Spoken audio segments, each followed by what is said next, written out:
Well, good morning, everyone. Welcome to our witnesses for being here. We've got some sensational witnesses who've joined us.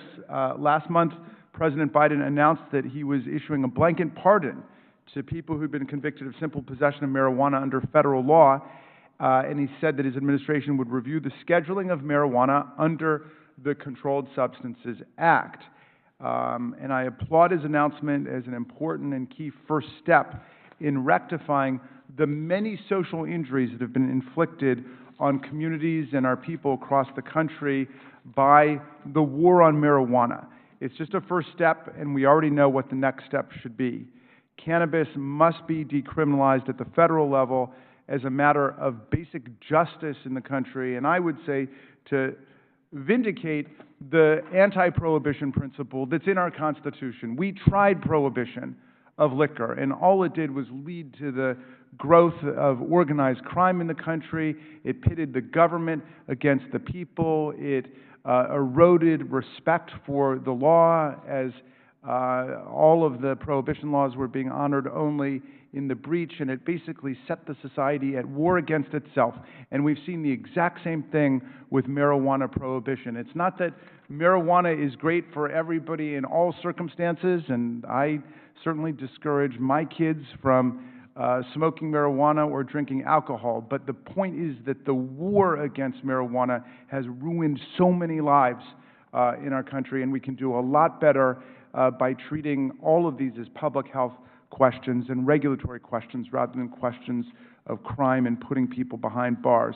Decriminalizing cannabis would benefit a lot of communities, including especially people of color, individuals incarcerated for nonviolent offenses, veterans, and federal employees. It will also benefit the small businesses operating in states where cannabis has already been legalized by providing access to banking services. They will no longer have to operate on a cash-only basis, which is obviously dangerous and makes them ready targets for criminal gangs.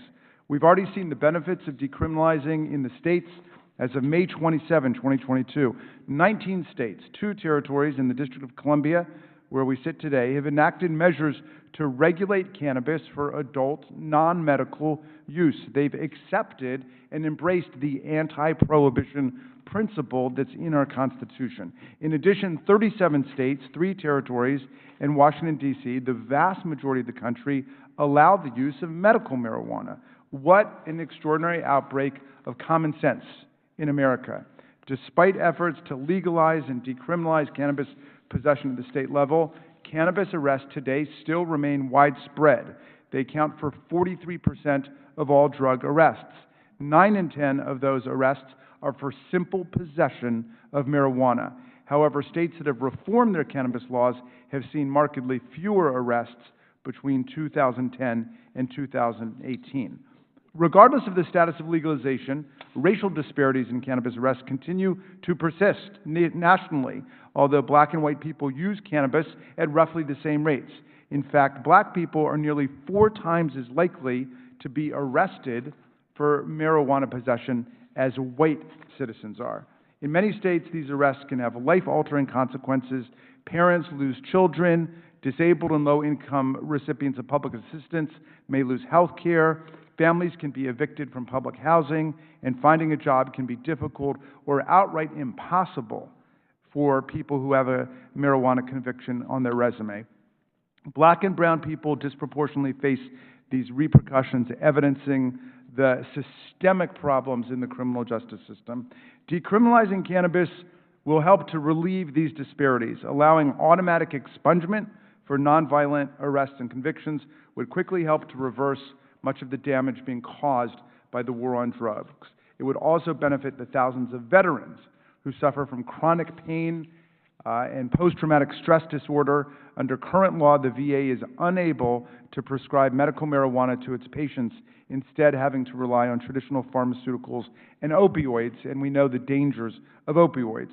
Furthermore, decriminalization would benefit approximately 2.1 million federal civilian employees and countless applicants for government jobs. Even in the states where it's been fully legalized, federal employees and applicants are still vulnerable to being fired or rejected from their jobs even for having used a medical marijuana prescription in a state where that's lawful. We should not be denying our constituents the opportunity to serve in federal office simply because they have used marijuana, as a majority of the country records that it has. In addition, the federal cannabis prohibition hinders the operation of above-board cannabis companies and undermines communities' economic integrity due to lack of access to formal banking. It also leaves cannabis companies vulnerable to theft and burglary because they're forced to deal in an all-cash market. Moreover, entry into the industry is effectively much more difficult for historically disempowered groups, women and minorities, compared to more resource competitors who dominate in this space. Legalization at the federal level is a step that must be taken economically for the public health and for social equity for everyone in the country. To achieve true equity, marijuana should be descheduled and removed from the Controlled Substances Act scheduled categories altogether. The House has already passed the MORE Act this Congress. I call on our Senate counterparts to do the same and to end the absurd prohibition on marijuana in the 21st century. With that, I now get to recognize the very distinguished ranking member, Ms. Mace, for her opening statement. She has been a tremendous leader in this field, and in fact, it was her idea for us to have this hearing today to collect information about what's taking place across the country and then to emphasize what needs to be done at the federal level. Ms. Mace, you are now recognized for your opening statement.